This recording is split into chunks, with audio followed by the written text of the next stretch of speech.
సాధారణంగా తప్పు చేయాలి అనుకున్న వాడి మెదడులో ఏం ఆలోచన వస్తుంది తెలుసా? దొరికితే దొంగ, దొరక్కపోతే దొర. ఇదే ఆలోచన వస్తుంది. దొరికితే కదా దొరికినప్పటికీ కదా, దొరికితే కదా దొంగ, దొరక్కపోతే దొరే కదా అన్నట్లుంటుంది వాళ్ళ వ్యవహారం. సరే, ఇప్పుడు ఇది ఎందుకు చెప్తున్నానంటే, మనకి ఏదైతే ఈ కల్తీ నెయ్యి వ్యవహారం తిరుపతి లడ్డులో ఉపయోగించారన్న వ్యవహారం అనేక రోజుల నుంచి కూడా ఆంధ్రప్రదేశ్లో రోజుకో మలుపు తిరుగుతున్న సంగతి మనకు తెలిసిందే. దానికి సంబంధించి మన వైఎస్ జగన్మోహన్ రెడ్డి నేను తిరుమలకు వెళ్తాను అని చెప్పి కూడా చెప్పడం, ఎట్ ఏ టైం సైమల్టేనియస్గా అదే రోజు అంటే 28వ తేదీ రాష్ట్రంలో అన్ని ఆలయాల్లో కూడా పూజలు చేయండి అని క్యాడర్కు పిలుపునివ్వడం, ఇవన్నీ వీటితో ఎప్పుడైతే ఈయన ఇది ప్రకటించాడో వెంటనే తెలుగుదేశం పార్టీకి సంబంధించిన ఎమ్మెల్యేలు కూడా నేతలు కూడా నువ్వు డిక్లరేషన్ ఇచ్చి ముందు తర్వాత కొండ మీదకి ఎక్కువ అని చెప్పి కూడా వాళ్ళు చెప్పడం, ఇదంతా కూడా మనం చూస్తూనే ఉన్నాం. ఇది ఎటువైపు దారి తీస్తుందో అన్నది మనం వేచి చూడాల్సిందే. ఎందుకంటే తప్పు చేశామని వాళ్ళు ఒప్పుకోవట్లేదు. వీళ్ళు నువ్వు తప్పు చేసిన వాళ్ళని శిక్షించే వరకు మేము ఊరుకోమని చెప్పి వీళ్ళు అంటున్నారు. కాబట్టి ఖచ్చితంగా ఇది ఒక ఇంకొన్ని రోజులు నడిచే అవకాశం ఉందన్నది మాత్రం మనకు క్లియర్గా అర్థమవుతుంది. మరి ఇప్పుడు అసలు ఏంటి విషయం అంటే, ఇక్కడ కొత్తగా తెర మీదకు ఒక పేరు వినిపిస్తుంది. అదేంటంటే వైష్ణవి డైరీ ఫ్రమ్ నెల్లూరు. సాధారణంగా తిరుమలలో ఏదైతే ఏఆర్ డైరీ వాళ్ళు ఆ కాంట్రాక్ట్ తీసుకున్నారో, ఆ నెయ్యి కాంట్రాక్టు బిడ్ వేసి, మరి ఆ కాంట్రాక్ట్ వాళ్ళు తీసుకున్నప్పుడు ఆ నెయ్యిని వాళ్ళు మాత్రమే సరఫరా చేయాలి. కానీ ఆ నెయ్యి సరఫరా చేసేటప్పుడు ఆ ట్యాంకర్లలో ఒక ట్యాంకర్ ఎక్కడి నుంచి అంటే వైష్ణవి డైరీ, నెల్లూరులో ఏదైతే వైష్ణవి డైరీ ఉందో ఆ డైరీ నుంచి ఒక ట్యాంకర్లు కొన్ని వెళ్ళాయి అన్నది ఇప్పుడు తెర మీదకి వచ్చిన అంశం. సాధారణంగా మనకు జూన్ 12 నుంచి జూలై 12 వరకు మొత్తం 8 ట్యాంకర్లు వెళ్తే ఆ 8 ట్యాంకర్లలో 4 ఏదైతే గోల్మాల్ జరిగింది, 4 ట్యాంకర్లలో కల్తీ నెయ్యి ఉంది అన్న అంశం మనం విన్నాము. అయితే దానికి సంబంధించి ల్యాబ్ రిపోర్ట్లు కూడా మనం చూసాం. మరి ఈ కల్తీ జరిగింది అన్న అంశం తెర మీదకి వచ్చినప్పుడు ఈ వైష్ణవి డైరీ రాలేదండి. వైష్ణవి డైరీ ఇప్పుడు తెర మీదకి వచ్చింది. ఎందుకంటే ఏవైతే AP22 DC 4779 అన్న బండి ఏదైతే ఉందో మనకు నెల్లూరు నుంచి ట్యాంకర్లో వైష్ణవి డైరీ నుంచి అది అక్కడికి సరఫరా చేసింది అనేది ఇప్పుడు మెయిన్గా వినపడుతున్నమాట. మరి నెల్లూరు నుంచి అక్కడికి వెళ్ళింది, మరి ఆ ఏఆర్ డైరీ వాళ్ళు అసలు ఏంటి, ఎక్కడి నుంచి వాళ్ళు సరఫరా చేస్తున్నారంటే, ఈ ఏఆర్ డైరీ దుండిగల్లో ఉంది. తిరుపతి నుంచి 500 కిలోమీటర్ల దూరంలో యాక్చువల్గా ఆ ఏఆర్ డైరీ సంస్థ ఉంది. మరి అక్కడి నుంచి వాళ్ళు లోడ్ చేసుకొని ఇక్కడకు వచ్చి, ఎక్కడికి తిరుమలకు వచ్చి వాళ్ళు అన్లోడ్ చేసి మళ్ళీ అక్కడి నుంచి వాళ్ళు వెళ్ళి ఇంకొక మళ్ళీ లోడ్ చేసుకొని రావడానికి ఇదంతా కూడా కొంచెం పెద్ద ప్రాసెస్. కానీ కేవలం 48 గంటల్లోనే 2 ట్యాంకర్లు వాళ్ళు సరఫరా చేయగలిగారు. ఎలా? హౌ ఇస్ ఇట్ పాసిబుల్ అంటే ఇక్కడే ఒక అంశం తెర మీదకి వస్తుంది.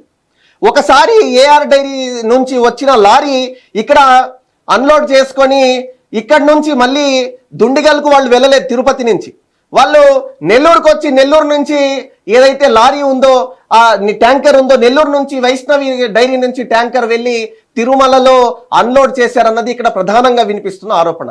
అయితే ఇప్పుడు అనిల్ కుమార్ యాదవ్కు తెర మీదకి అనిల్ కుమార్ యాదవ్ అన్న అంశం ఎందుకు వచ్చిందంటే, ముఖ్యంగా అనిల్ కుమార్ యాదవ్ మంత్రిగా ఉన్నప్పటి నుంచి కానీ ఆ తర్వాత ఎమ్మెల్యేగా ఉన్నప్పుడు కానీ నెల్లూరులో అనిల్ కుమార్ యాదవ్ ఏది చెప్తే అదే అన్నట్టు నడిచింది. ఎందుకంటే వైఎస్ఆర్సీపీ రాష్ట్రం మొత్తం అటువంటి అరాచక పాలన చేసింది.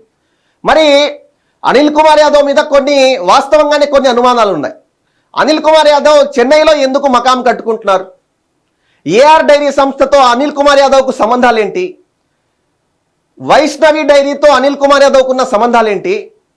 అదేవిధంగా బినామీల పేరుతో అనిల్ కుమార్ యాదవే డైరీలు నడుపుతున్నాడా, లేదా బినామీల పేరుతో అనిల్ కుమార్ యాదవే ఆ నెయ్యి సప్లై చేస్తున్నాడా?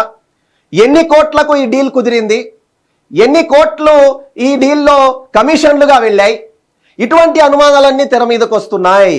ఇటువంటి అనుమానాల నేపథ్యంలో ఇప్పుడు మనకు తెలిసిన విషయం ఏంటంటే, ఏఆర్ డైరీతో పాటు వైష్ణవి డైరీ, ఈ రెండు కూడా ముఖ్యంగా తెర మీదకు వస్తున్న అంశాలు. అయితే ఇక్కడ మనం ముఖ్యంగా చూసేది ఏంటంటే, ఎప్పుడైనా ఏదైనా సంస్థ ఒక బిడ్ వేసినప్పుడు ఆ సంస్థ యొక్క కెపాసిటీ క్యాపబిలిటీ మనం చూడాలి.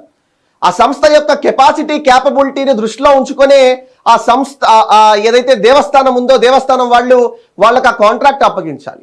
కానీ ఏఆర్ డైరీకు అంత సామర్థ్యం ఉందా? ఏఆర్ డైరీ వాళ్ళు అంత నెయ్యి వాళ్ళు సప్లై చేసే అంత క్యాపబిలిటీ వాళ్ళకుందా? లేనప్పుడు మరి వాళ్ళు ఏం చేశారంటే ఇక్కడే అనుమానాలు కొన్ని వస్తున్నాయి. ఎవరైతే కొంతమంది సిండికేట్గా మారి, కొంతమంది డైరీ వాళ్ళు ఒక ఇద్దరు లేదా ముగ్గురు డైరీ వాళ్ళు సిండికేట్గా మారి ఆ బిడ్ వేసి ఆ బిడ్ను పాస్ చేయించడంలో ఇక్కడి మంత్రి, అదేవిధంగా నెల్లూరుకు సంబంధించిన ఎవరైతే అనిల్ కుమార్ యాదవ్ ఉన్నారో, అదేవిధంగా చిత్తూరుకు సంబంధించి తిరుపతికి సంబంధించిన నాయకులు ఉన్నారో, వైఎస్ఆర్సీపీ నాయకులు, ఆనాడు వీళ్ళు మెయిన్ పాత్ర పోషించి వాళ్లకు కాంట్రాక్ట్ ఇప్పించడంలో సక్సెస్ అయ్యారా?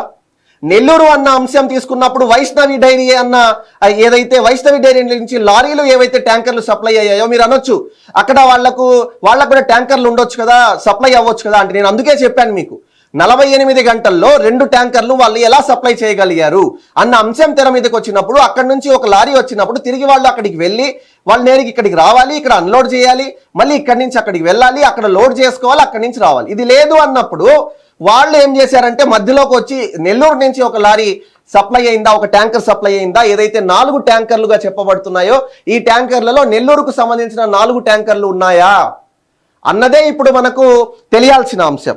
అయితే ఇక్కడ మనకు ఇంకొక విషయం కూడా, ఇలా ఎందుకు చేస్తారు సాధారణంగా అంటే వీళ్ళు బిడ్ వేసేటప్పుడు ఒకటి టైం కలిసి వస్తుంది, 2 క్యాష్ కలిసి వస్తుంది, అంటే డబ్బు సేవ్ అవుతుంది, ఆదా అవుతుంది అన్న అంశంతో కూడా వీళ్ళు ఆ విధంగా కూడా ఆలోచించి వీళ్ళు ఇక్కడ ఇలా సిండికేట్గా మారి ఈ కాంట్రాక్ట్ తీసుకున్నారా అన్న అంశం కూడా ఇప్పుడు కొత్తగా తెర మీదకి వస్తున్న అంశం.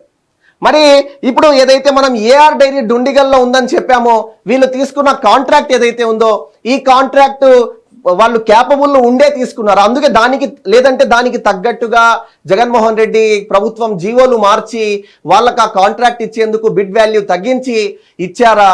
ఇటువంటి అన్ని అనుమానాలు, సందేహాలు అన్నీ కూడా తెర మీదకి వస్తున్నాయి. అసలు ఏఆర్ డైరీ అంటే ఏంటి? అంటే అనిల్ కుమార్ యాదవా ఏంటి? ఇటువంటి అనుమానాలన్నీ తెర మీదకి వస్తున్న నేపథ్యంలో ఏ విధంగా ఆ కల్తీ నెయ్యి అంశం తేలుతుంది, ఏ విధంగా దీనికి న్యాయం జరుగుతుంది, ఎప్పుడు పరిష్కారం అవుతుంది అనేది కూడా ఇవన్నీ మనం వేచి చూడాల్సిన పరిస్థితి నెలకొంది.